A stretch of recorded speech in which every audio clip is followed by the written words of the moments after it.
গান তো সবসময় শুনতে ভালো লাগে, গুনগুন করে গাইতেও ভালো লাগে। আন্ধারেতে জীবন যৌবন, আন্ধারেতে আশা, আন্ধারেতে নির্ভরে সুখ স্বপ্নের বাসা। এবং সব জায়গায় ভালো লাগে, ভালো লাগে বলেই কাজ করি, শুধু অর্থের জন্য কাজ করি না। এখন উনি কি অভিনয় করার জন্য বন্দী হয়েছেন নাকি অন্য কোনো কারণে, সেটা এখনো আমাদের কাছে পরিষ্কার না।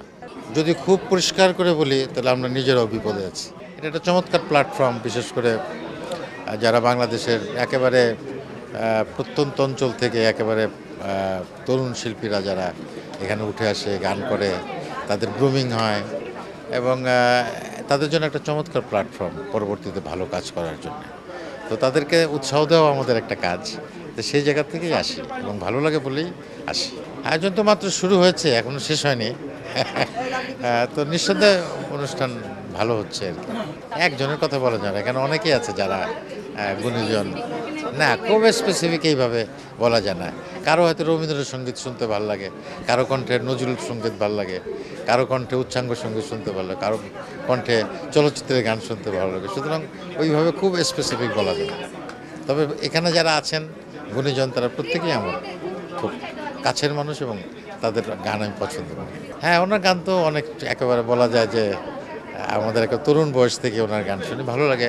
বিশেষ করে নজরুল গীতি, উনি চমৎকার গান, উচ্চাঙ্গ সঙ্গীত ও চমৎকার গান করেন। মাঝে মাঝে উনি দু একটা ওই আধুনিক গানও করেন, কভার করেন আর কি।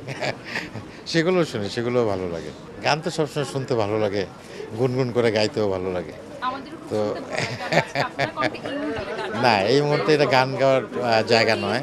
আন্ধারেতে জীবন যৌবন, আন্ধারেতে আশা, আন্ধারেতে নির্ভরে সুখ স্বপ্নের বাসা।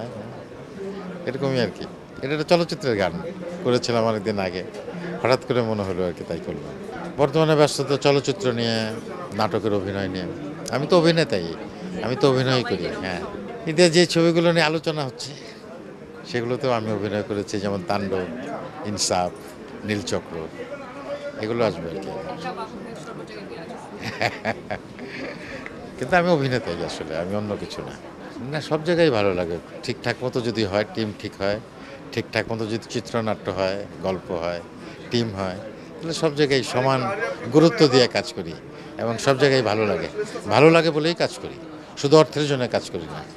হ্যাঁ, শিল্পীর যে ক্ষুধা, সেই ক্ষুধা নিবৃত্ত করার জন্য কাজ করি। এটা তো আসলে নতুন, তো সব সব নতুন তো একরকম না, অনেক প্রতিভাবান নতুন আছে, আবার অনেক আনকরা নতুন আছে।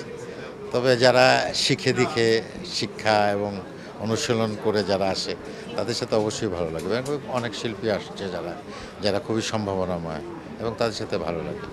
আবার সেই সাথে এটাও বলতে হয় যে অনেক আনাড়ি শিল্পীও আসে, যে আসলে শিল্পী না, মনে করে একটা সুযোগ পেলেই আমি শিল্পী হয়ে যাব।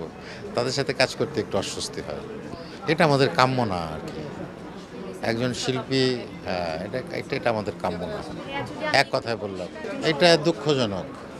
এখন উনি কি অভিনয় করার জন্য বন্দী হয়েছেন নাকি অন্য কোনো কারণে, সেটা এখনো আমাদের কাছে পরিষ্কার না। তবে শুধুমাত্র যদি অভিনয় করার জন্য উনি বন্দী হয়ে থাকেন, সেটা অবশ্যই আমাদের শিল্পীদের জন্য লজ্জার এবং কষ্টের এবং দুঃখের। যদি খুব পরিষ্কার করে বলি তাহলে আমরা নিজেরাও বিপদে আছি।